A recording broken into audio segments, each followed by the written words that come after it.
ఓం శ్రీ మాత్రే నమః. ఛానల్లోకి స్వాగతం అండి. రేపే మార్గశిర శనివారం. యాలకులతో ఇలా చేస్తే కనుక శుక్ర మహర్దశ కలిగి లక్ష్మీ కటాక్షాన్ని పొందుకుంటారు. అయితే మార్గశిర శనివారం రోజు యాలకులతో చేయవలసినటువంటి పరిహారం ఏమిటి? శుక్ర మహర్దశ కలిగి లక్ష్మీ కటాక్షాన్ని ఏ విధంగా పొందుకుంటారు? ఈ పూర్తి వివరాలు అన్నీ కూడా ఈరోజు ఈ వీడియోలో వివరంగా తెలుసుకుందాం. వీడియోలోకి వెళ్లే ముందు మా చిన్న రిక్వెస్ట్ ఏంటంటే, ఇంతకు ముందు కనుక మా ఛానల్ని మీరు సబ్స్క్రైబ్ చేసుకున్నట్లయితే సబ్స్క్రైబ్ చేసుకోండి. అలాగే పక్కనే ఉన్న గంట సింబల్ మీద ఆల్ అప్డేట్స్ ని క్లిక్ చేయండి. అప్పుడే మేము అప్లోడ్ చేసే ప్రతి వీడియోకి మీకు నోటిఫికేషన్ అనేది వస్తుంది. ఇక వివరాల్లోకి వెళ్తే కనుక, లక్ష్మీనారాయణుడికి అత్యంత ప్రీతికరమైన మాసం ఈ మార్గశిర మాసం. ఈ మార్గశిర మాసంలో లక్ష్మీవారం చేసే లక్ష్మీ పూజకి చాలా విశిష్టత ఉంది. మార్గశిర మాసం అనేక పర్వదినాల సమాహారంగా చెబుతూ ఉంటారు. విష్ణువుకు ఎంతో ఇష్టమైన ఈ మాసంలో లక్ష్మీ పూజలు, ఉపవాస దీక్షలు సకల శుభాలు కలగజేస్తాయని మన శాస్త్రాలు చెబుతున్నాయి. మాసానాం మార్గశీర్షాహం అంటారు శ్రీకృష్ణ భగవానుడు. మార్గశీర్షం అంటే మార్గాలలో శ్రేష్టమైందని, ఉపయోగకరమైందని అర్థం. మార్గశిర మాసంలోనే కార్తికేయుడు, కాలభైరవుడు, దత్తాత్రేయుడితో పాటు భగవద్గీత అవతరించిన మాసం కూడా ఇదే కావటం విశేషంగా చెబుతూ ఉంటారు. ఈ నెలలో లక్ష్మీనారాయణుడిని తులసిమాలతో పూజిస్తే విశేష ఫలితాలు ఉంటాయి. ఈ మాసంలో వచ్చే గురువారాల్లో మహాలక్ష్మిని పూజిస్తే ఆయురారోగ్యాలు, సిరి సంపదలు వృద్ధి చెందుతాయి. ఆధ్యాత్మికంగా మానసిక శక్తిని ఇచ్చే ఈ మాసం చాలా శుభప్రదమైందిగా చెబుతారు. ఇక ఈ మాసంలో విశేష పర్వదినాల విషయానికి వస్తే, మార్గశిర శుద్ధ తదియనాడు ఉమామహేశ్వర వ్రతం చేసే ఆచారం అనాదిగా ఉంది. మార్గశిర శుద్ధ పంచమి నాడు నాగపంచమి చేసే ఆచారం కూడా కొన్ని ప్రాంతాల్లో ఉంది. మార్గశిర షష్ఠి, ఇది సుబ్రహ్మణ్య స్వామి జన్మదినం. దీన్నే సుబ్రహ్మణ్య షష్ఠి అని కూడా అంటారు.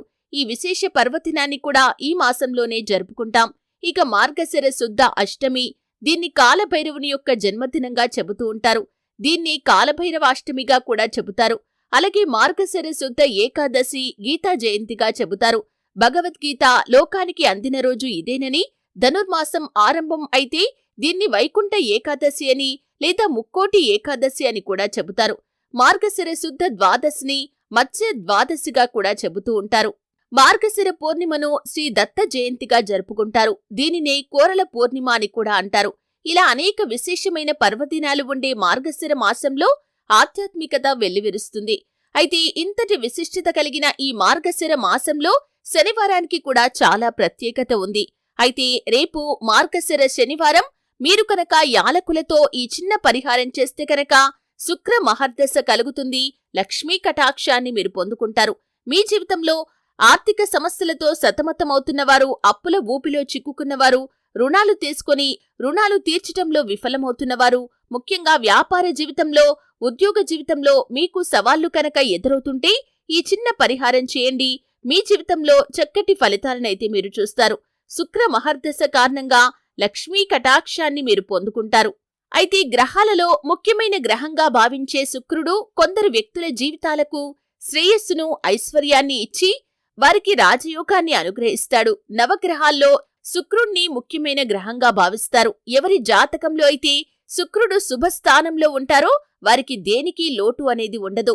ఎవరి జీవితంలో శుక్ర మహర్దశ ఉంటుందో వారు 20 ఏళ్లపాటు తిరుగులేని జీవితాన్ని అనుభవిస్తారు. శుక్రుడు బలమైన స్థానంలో జాతకంలో ఉండటం శుక్ర మహర్దశకు సంకేతం. శుక్రుడు సంపదను, లగ్జరీని, అందాన్ని, శృంగారాన్ని మరియు సంతోషకరమైన జీవితాన్ని సూచించే గ్రహం. కుండలిలో శుక్రుడు బలహీన స్థానంలో ఉంటే వారికి 2 దశాబ్దాల పాటు చాలా కష్టాలు ఎదుర్కోవలసి వస్తుంది. సంక్షోభాన్ని కూడా ఎదుర్కోవలసి వస్తుంది. దాంపత్య జీవితంలో అనేక ఒడిదుడుకులు ఎదుర్కోవలసి వస్తుంది.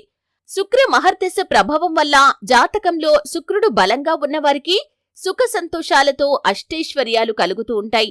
వారు పనిచేస్తున్న చోట విజయం వారిని వరిస్తుంది. ఊహించని ధనలాభాలు వారికి కలుగుతాయి.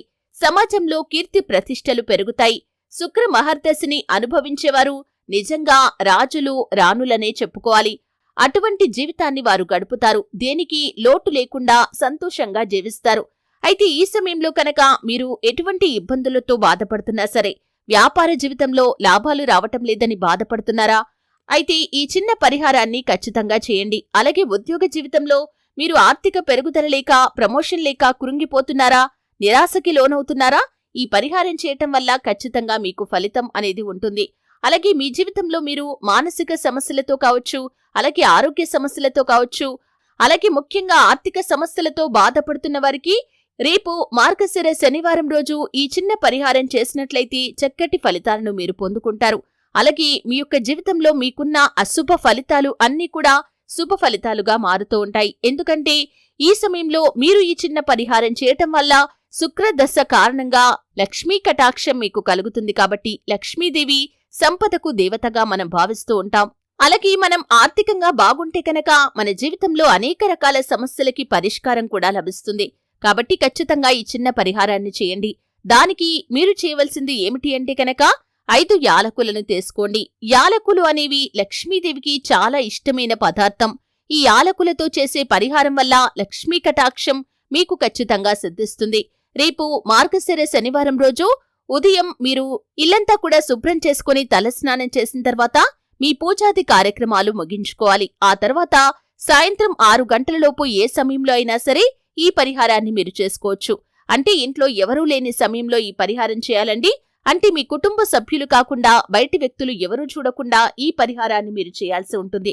దానికి మీరు చేయాల్సింది ఏమిటి అంటే కనుక ఒక చిన్న పల్లెంలో 5 యాలకులను తీసుకొని ఆ 5 యాలకులతో పాటు 2 కర్పూరం బిళ్ళలు కూడా ఆ యొక్క పల్లెంలో తీసుకోండి. అంటే అన్నీ కూడా ఒకే దగ్గర పెట్టండి.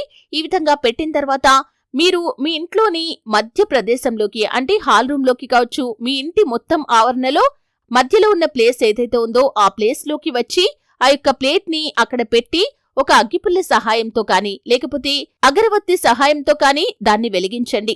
కర్పూరం బిళ్ళలతో పాటు యాలకులు కూడా పూర్తిగా కాలిపోవాలి. ఈ విధంగా చేసిన తర్వాత ఆ యాలకుల పొడి ఏదైతే ఉందో ఆ పొడిని పట్టుకొని మీరు ఇల్లంతా కూడా కలియదిరగండి. అంటే మీ ఇంట్లో ఆ యొక్క స్మెల్ అనేది వెదజల్లేలా ఇంట్లోని అన్ని గదుల్లో కూడా తిరిగిన తర్వాత మీరు ఇంటి బయటకు వచ్చి ఒకసారి ఆకాశం వైపు ఆ యొక్క ప్లేట్ ని చూపించండి. అంటే ఆ యొక్క పొడి ఏదైతే ఉందో ఆ యొక్క పొడిని చూపించిన తర్వాత మీ యొక్క నోటి సహాయంతో గాల్లోకి ఆ పొడిని ఊదేసేయండి. ఈ విధంగా కనుక చేస్తే మీ ఇంట్లో ఉన్న నెగిటివ్ ఎనర్జీ అంతా కూడా బయటకు వెళ్లిపోతుంది. ఈ విధంగా పాజిటివ్ ఎనర్జీ మీ ఇంట్లోకి రావటానికి అవకాశం అనేది ఉంటుంది. లవంగాలతో ఈ చిన్న పరిహారం చేస్తే కనుక శుక్ర మహర్దశ కలుగుతుంది. లక్ష్మీ కటాక్షాన్ని మీరు పొందుకుంటారు. చూశారు కదండి, యాలకులతో చేయవలసినటువంటి పరిహారం ఏమిటి? ముఖ్యంగా రేపు మార్గశిర శనివారం రోజు యాలకులతో ఏ విధంగా పరిహారం చేయటం వల్ల శుభ ఫలితాలు కలుగుతాయి, ఈ పూర్తి వివరాలు అన్నీ కూడా తెలుసుకున్నారు. వీడియో నచ్చితే ఖచ్చితంగా లైక్ చేయండి. మరిన్ని మంచి మంచి వీడియోల కోసం ఇప్పుడే మా ఛానల్ని సబ్స్క్రైబ్ చేసుకోండి.